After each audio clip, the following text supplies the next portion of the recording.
GVR ఆరాధన cultural foundation సంయుక్తంగా నిర్వహిస్తున్న ఈనాటి ఈ గ్రంథావిష్కరణ సభకు ముఖ్య అతిథిగా విచ్చేసినటువంటి వారు తెలంగాణ భాషా సాంస్కృతిక శాఖ సంచాలకులు,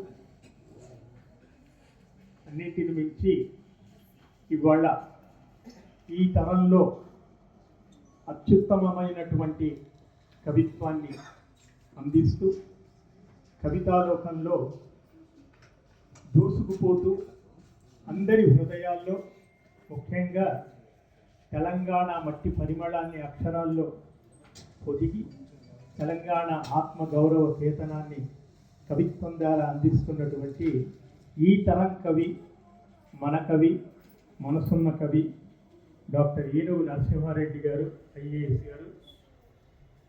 వారికి ఈనాటి కార్యక్రమంలో వేదిక పైన విశిష్ట అతిథిగా ఉన్నటువంటి వారు శ్రీ బైసా దేవదాస్ గారు.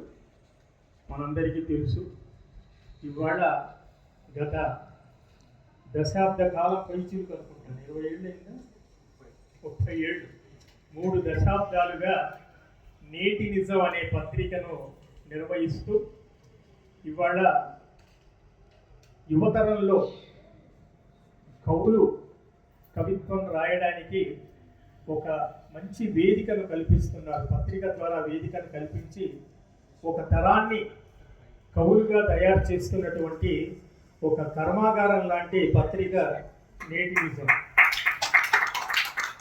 కేవలం కవులు యువతరమే కాకుండా పాఠశాల విద్యార్థుల వరకు కూడా కవిత్వాన్ని తీసుకువెళ్ళి వారిలో కూడా కవితా రచనాశక్తిని పెంపొందింపచేస్తూ పాఠశాల విద్యార్థులకు కూడా ఒక అంశం ఇచ్చి దానిపైన కవిత్వం రాసి వాళ్ళని కూడా కవులుగా తయారు చేస్తూ, కవులుగా తయారు చేయడం అంటే ఏమిటి? భాషను బ్రతికించుకోవడం, భాషను నిలబెట్టుకోవడం.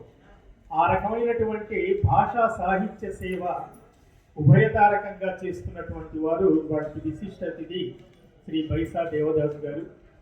అలాగే ప్రత్యేక అతిథిగా వేదికపై ఉన్నటువంటి సోదరీమణి, ప్రముఖ రచయిత్రి, కవయిత్రి, ఇందాక మా పెద్దూరి వెంకటనాథన్ గారు చెప్పారు, కాలమిస్టు, వాట్ నాట్ అన్నట్టుగా వారు మంచి అనువాదకుడు.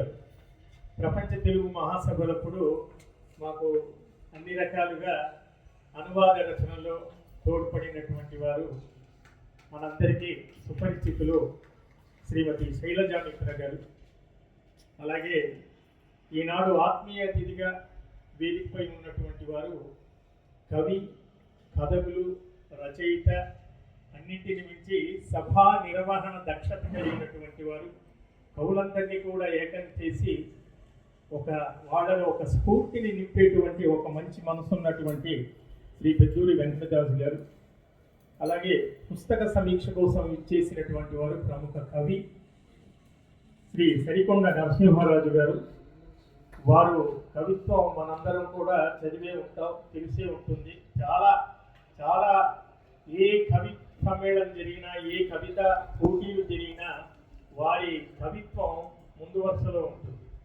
నిత్యం నిరంతరం చైతన్యంతో రాస్తున్నటువంటి కవి ఇవాళ మనం శ్రీ సరికొండ నరసింహరాజు గారిని చెప్పుకోవాలి. వారు ఈరోజు కార్యక్రమానికి పుస్తక సమీక్ష చేయడానికి ఇచ్చేశారు.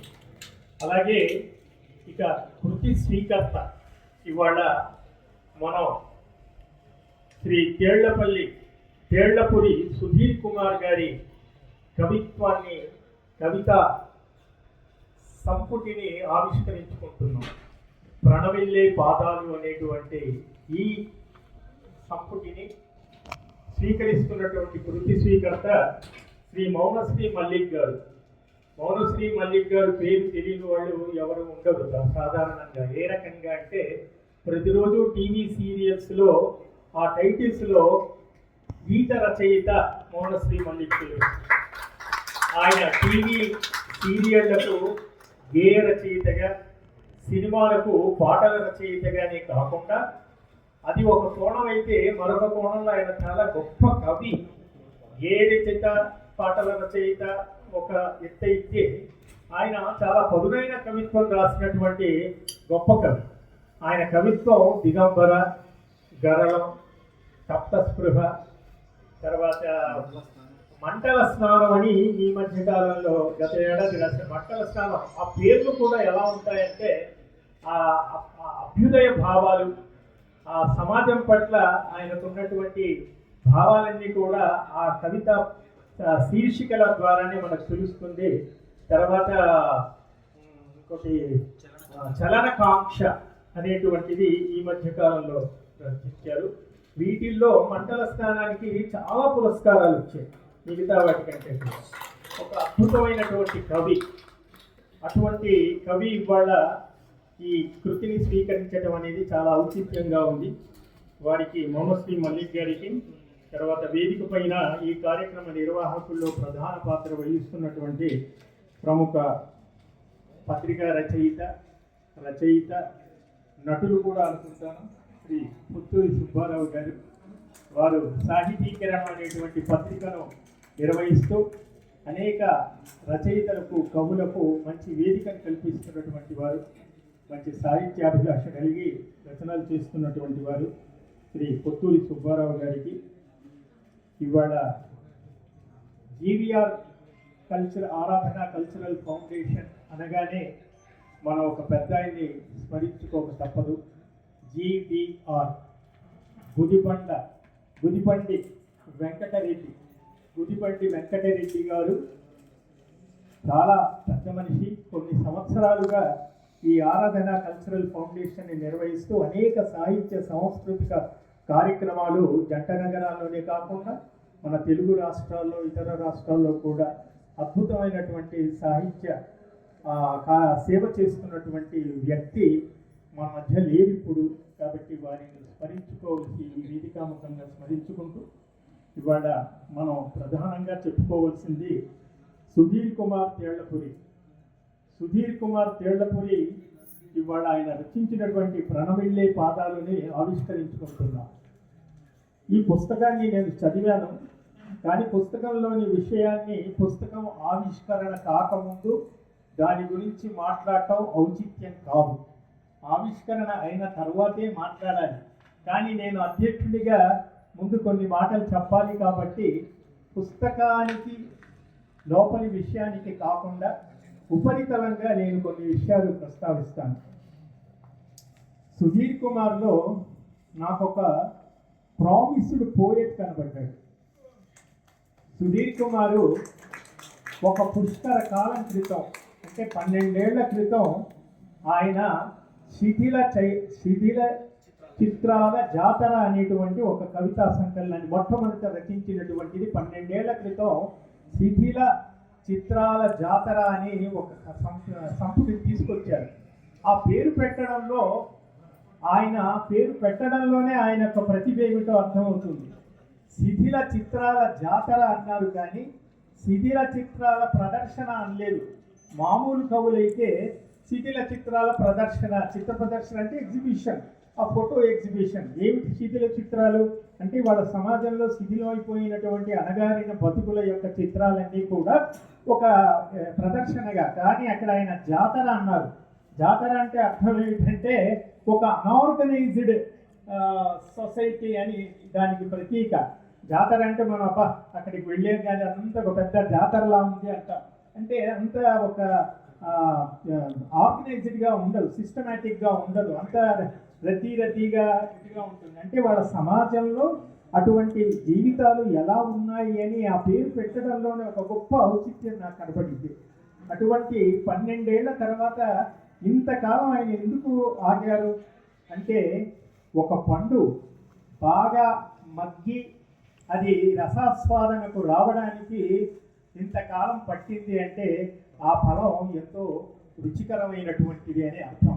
అంతేగాని ఏడాదికి ఒక కవితా సంకలనం, నెలకు ఒక కవితా సంకలనం రాస్తే అది పచ్చిగా ఉంటుంది, అది ఫలవంతమైనట్టుగా ఉండదు.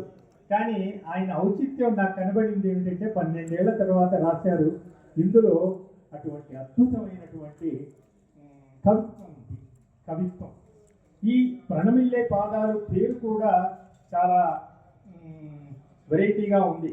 ప్రణమిల్లే పాదాలు అంటే కాళ్ళకు దండం పెట్టడం అనేది సామాన్యార్థంలో, కానీ ఆయన ఒక సనాతనమైనటువంటి పదబంధంతో ప్రణమిల్లే పాదాలు అని అన్నారు. ఇది సరిగ్గా ఎవరి కాళ్ళకి మనం దండం పెట్టాలి? ఒక మనిషి జీవితంలో దండం పెట్టడం అంటే వాళ్ళకి ఒక గౌరవాన్ని ఇవ్వటం. ఎవరి పాదాలు అవి అంటే మనకు జన్మనిచ్చినటువంటి తల్లి తండ్రి పాదాలు.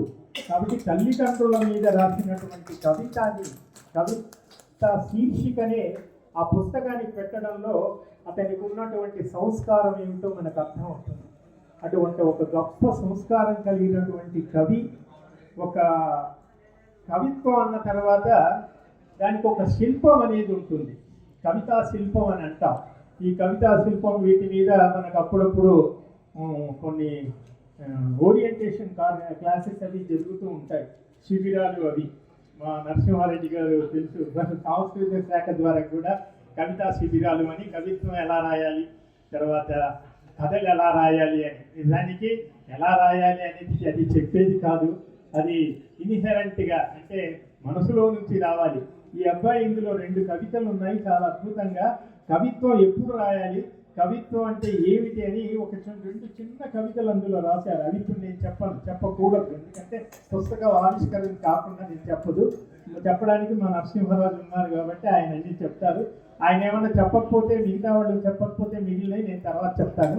అయితే మొత్తానికి కవితా శిల్పం చాలా అద్భుతంగా పాటించినటువంటి వాడు. ఇందులో ఉన్నటువంటి కవిత్వం అంతా కూడా సమకాలీనమైనటువంటి సమాజాన్ని దృష్టిలో పెట్టుకొని రాసినటువంటిది. తర్వాత అణగారినటువంటి బ్రతుకులు, తర్వాత యుద్ధోన్మాదం, తర్వాత పదవీకాంక్ష, సామ్రాజ్యవాదం, తర్వాత ప్రపంచీకరణ, ఇవాళ మనల్ని పీడిస్తున్నటువంటి సమస్యలు ఏంటి, చిత్రమైపోతున్నటువంటి కుటుంబ వ్యవస్థ, అడుగట్టిపోతున్నటువంటి మానవీయ విలువలు, తర్వాత బంధుత్వాలు, ఇవాళ సమాజం ఎట్టిపోతుంది, మనుషులు ఏమైపోతున్నారు అనేటువంటి ఒక ఆర్తి, ఒక ఆవేదన ఈ కవిత్వం నిండా మనకి పరుచుకొని ఉంది. తర్వాత నేను అన్నాను, కవిత్వం అంటే కేవలం ఒక నినాదాల్లాగా స్టేట్మెంట్స్ లాగా ఉండకూడదు. చాలామంది కవిత్వం కొంచెం ఈ మధ్య కాలంలో కొంచెం పలుచబడింది